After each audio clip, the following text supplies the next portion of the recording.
ମାମା ମାମା ତମକୁ ସତରେ ଚିକେନ ଖାଇବନି? କାହିଁକି ଇଚ୍ଛା ନାହିଁ। କାହିଁକି ଇଚ୍ଛା ନାହିଁ? ଗରମ ଦିନେ ଚିକେନ କିଏ ଖାଇବ କହିଲୁ ଯେ? ଆଉ ମତେ ଜମା ଭଲ ଲାଗୁନି। ଦିଅ ବୁଲୁଛି ଦେଖିଲା ଚିକେନ। ହଁ ମାଛ ଭଲ ମୁଁ ଭଲ। ମାଛ ଭଲ ମୁଁ ଭଲ। ମାଛ ଭଳିଆ ମତେ କେହି ଲାଗନ୍ତିନି। ଚିକେନ କଣ ମଟନ ସତରେ ନା କଣ?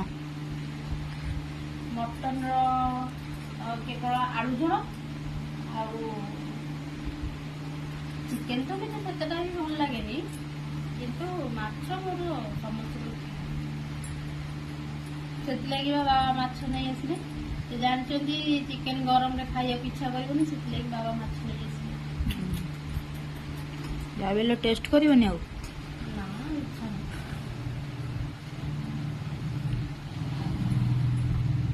ତମେ ଏଠି ଭାତ ତୋର ତ ମନ ମାଛ ତରକାରୀ ଚିକେନ ତରକାରୀ। ତୋର ତ ମନ ଖୁସି ନା? ମୋ ମନ କାହିଁ ଖୁସି? ମୋ ମାମା ଖାଇବନି ଆଜି ମଦର୍ସ ଡେ ରେ।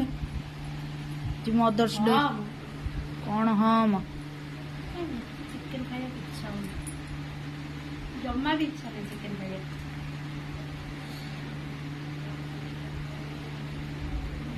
ଟିକେ ହେଲେ 1% ବି ଇଚ୍ଛା ନାହିଁ ଚିକେନ ଖାଇବାକୁ। ଆଉ କାନ୍ଦୁନି ତମେ ଜମା ବି, ମୋ ମାଛରେ ବହୁତ ଖୁସି ଅଛି।